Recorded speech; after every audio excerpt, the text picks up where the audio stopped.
Yo.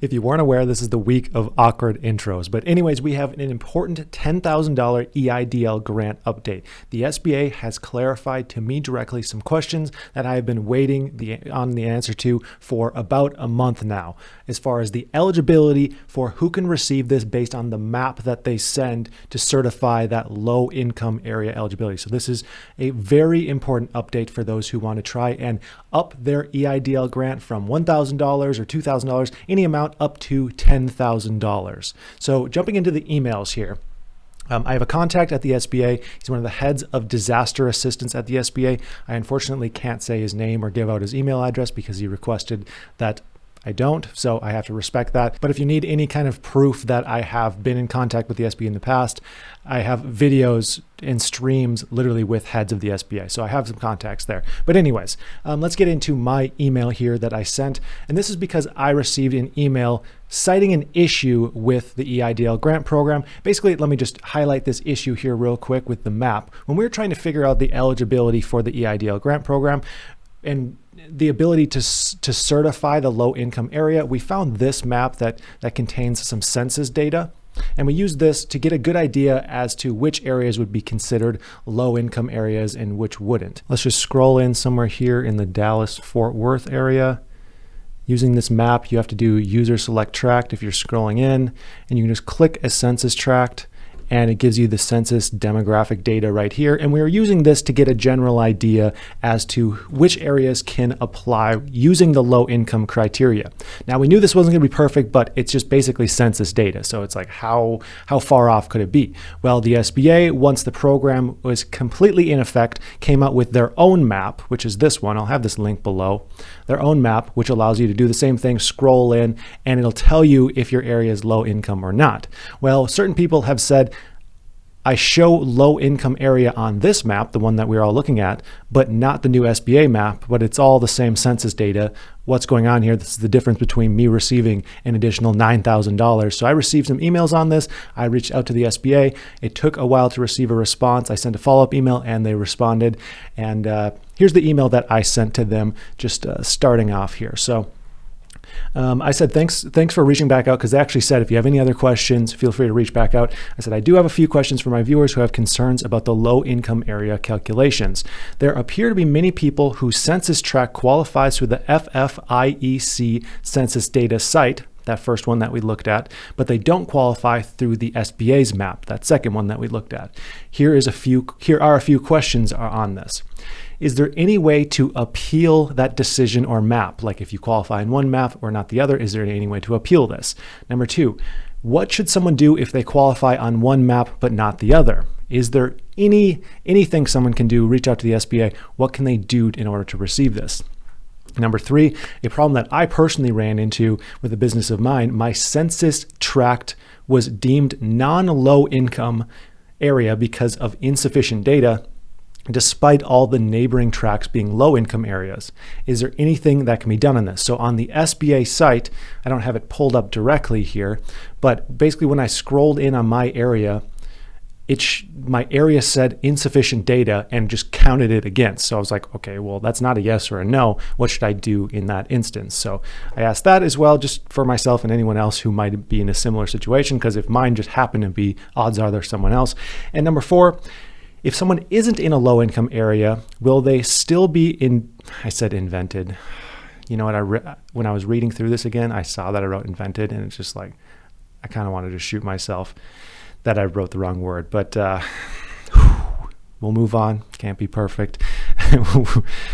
Will they still be invented to apply for the EIDL targeted advance, or is this calculated before emails are sent out? Basically, are you only going to receive the email to apply if you are likely to be approved or not? And I was curious about this because only some people have received the email yet. And if you aren't aware of the process, how the process works is the SBA is rolling out emails right now. If you haven't received one yet, don't worry. Most people haven't received them, but you'll receive an email from the SBA that invites you to go to a portal similar to the original EIDL grant portal. It's like a dedicated portal just for you. In there, you certify revenues, your business address, things like that.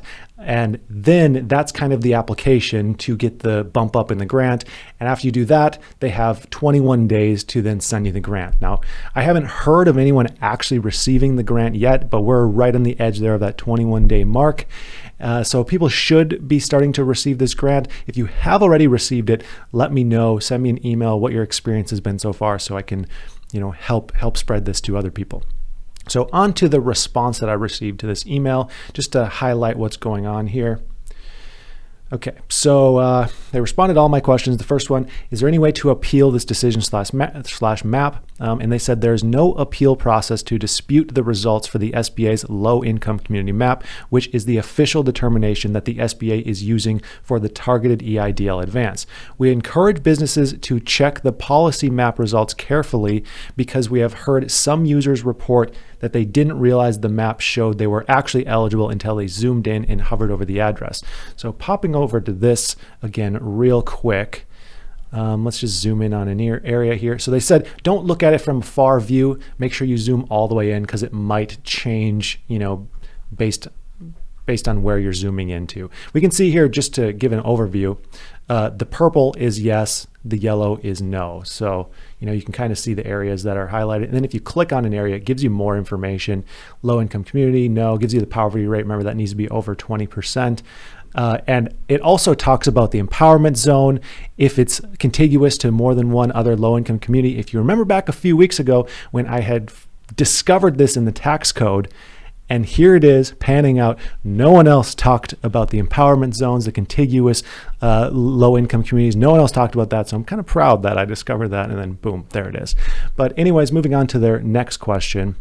Or my next question, what should someone do if they qualify on one map but not the other? So the answer here, keep in mind that the SBA's low-income community map is using underlying data from the 2015 to the 2019 Census American Community Survey. With the exception of the data for the American Samoa, Northern Mariana Islands, Guam, and the U.S. Virgin Islands, which comes from the 2010, there's a smudge on my screen here,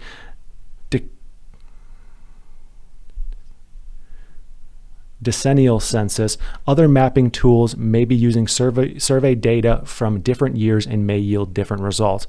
Basically, they're saying the data that they're using for their SBA map, this map, is using the most recent data they have, where they're saying this map might be old data. He can only really talk, I guess, to the one that they're using at the SBA. So that might be a little bit frustrating if the data has changed for your area, but at least you have confirmation, I suppose, and you're not just up in the air wondering if you have any options.